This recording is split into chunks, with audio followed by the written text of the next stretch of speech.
दोस्तों, आज के दौर में पत्रकारिता का मतलब बदल चुका है। टीवी स्क्रीन पर जो आप देखते हैं वह पत्रकारिता नहीं बल्कि सत्ता का प्रवक्ता बन चुके चैनलों की चमचागिरी का शो है। लेकिन इस अंधेरे के बीच जब कोई एक आवाज़ सच्चाई और बेबाकी के साथ उठती है तो सत्ता के गलियारों से लेकर जातिवादी ट्रोल आर्मी तक बौखला उठती है। आज हम बात करेंगे एबीपी न्यूज़ की एंकर प्रतिमा मिश्रा की, जिन्होंने नेपाल में भड़की हिंसा को सिर्फ हिंसा कहने तक सीमित नहीं रखा बल्कि जातीय भेदभाव और ब्राह्मणवाद को उसकी जड़ बताया। और बस फिर क्या था, भारत के मनुवादी गिरोह, ब्राह्मणवादी ट्रोल और तथाकथित राष्ट्रवादी संगठनों ने उन पर हमला बोल दिया।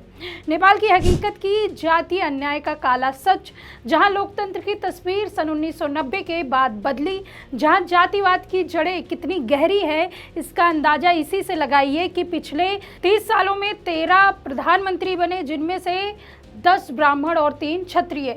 देश की नौकरशाही से लेकर न्यायपालिका, सेना से लेकर विश्वविद्यालय तक ब्राह्मण वर्ग का कब्जा है, जबकि नेपाल की कुल जनसंख्या में ब्राह्मण की हिस्सेदारी 10 से 12% से कम है। जब वहाँ के जेनजी प्रोटेस्ट सड़कों पर उतरकर जातीय भेदभाव और राजनीतिक वर्चस्व का विरोध कर रहे थे तो प्रतिमा मिश्रा ने उस सच्चाई को देश के सामने रखा। उन्होंने कहा, यह दंगा महज राजनीतिक अस्थिरता का परिणाम नहीं है बल्कि इसके पीछे जातिवाद का जहर भी है। जैसे ही प्रतिमा मिश्रा का यह रिपोर्ट आई, भारत में बैठे मनुवादी, जातिवादों और तथाकथित राष्ट्रवादी संगठनों ने एकजुट होकर उनके खिलाफ #बॉयकॉट एबीपी न्यूज़ ट्रेंड चला दिया। उन्हें अपशब्द कहे गए, धमकियां दी गई, घर में घुसकर मारेंगे, चैनल वालों से माफी मंगवाने, तोड़फोड़ करेंगे। इस वीडियो में देखिए कैसे आरएसपी, राष्ट्रीय स्वर्ण परिषद कार्यकर्ता ने कहा कि अगर प्रतिमा ने माफी नहीं मांगी तो वो तांडव मचाएंगे जो किसी ने सोचा भी नहीं होगा। नमस्कार, हर हर महादेव। मैं अभी कुछ समय पहले ट्विटर पर आया तो मैंने ट्विटर पर एक वीडियो देखा जिसमें एबीपी न्यूज़ की एक एंकर नेपाल में जो अराजकता हुई है उसका जिम्मेदार ब्राह्मण, क्षत्रिय, वैश्य, कायस्थों को ठहराने में लगी हुई है। हालांकि वह खुद भी सवर्ण है, परंतु टीआरपी कैसे मिले वह तय करना है और इनका स्वयं का लाभ कैसे हो वो तय करना है। हालांकि पत्रकार एक चौथा स्तंभ है जो कि एक मकान के लिए एक चौथा पिलर का काम करता है। जैसे कि 3 अगर पिलर हैं और एक पिलर अगर गिर जाए तो उसकी संरचना बिगड़ जाती है, मकान टूट के गिर जाता है। पर लेकिन इन नीच लोगों ने टीआरपी के लिए सारी सीमाएं पार कर दी हैं। इन लोगों का ना कोई जाति है, ना कोई धर्म है, ना इनका कोई भी उद्देश्य है। इनके लिए धंधा, पैसा केवल यही मायने रखता है और उसके लिए ये देश को भी आग में झोंकने का कार्य करते हैं। ऐसे पत्रकारों को मुझे लगता है कि सड़क पर दौड़ा के पीटना चाहिए, क्योंकि ये पत्रकार नहीं है। यह देश के वो गद्दार हैं, वो सांप हैं जिनको हम न चाहते हुए भी दूध पिलाते हैं और ये आने वाले समय पर हमें ही डस जाते हैं। तो एक पत्रकार है, मेरे को उनका क्लियर नाम नहीं पता, शायद वो प्रतिमा मिश्रा ही हैं, और उनको एबीपी ने कोई मूवमेंट चलाने के लिए मोटी फंडिंग दी होगी या फिर विदेशी फंडिंग उस चैनल को मिली है।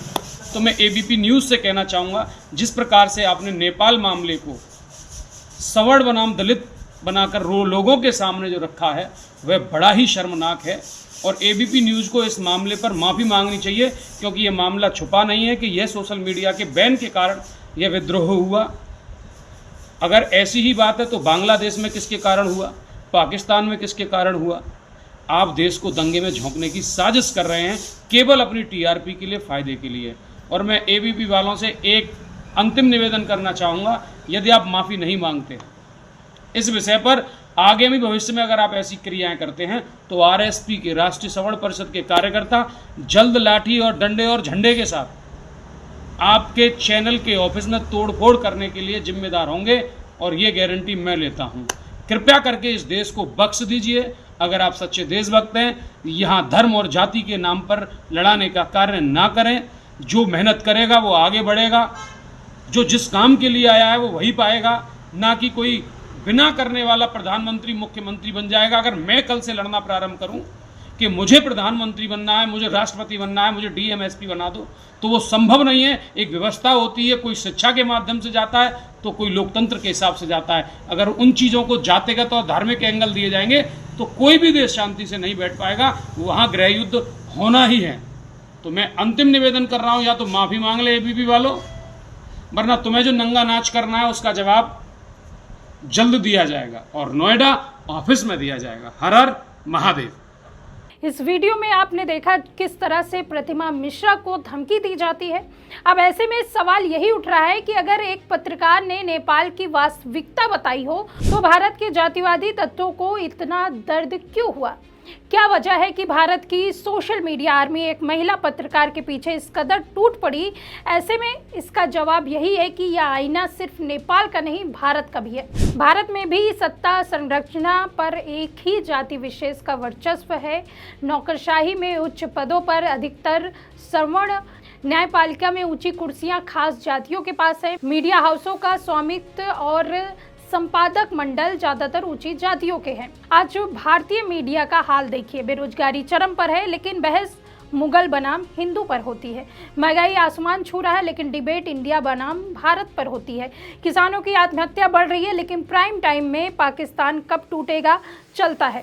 मीडिया अब जनता की नहीं सरकार की भाषा बोल रही है, और जब कोई पत्रकार इससे अलग होकर सच दिखाता है जैसे प्रतिमा मिश्रा ने किया, तो गोदी मीडिया और ट्रोल मिलकर उसे खामोश कराने की कोशिश करते हैं।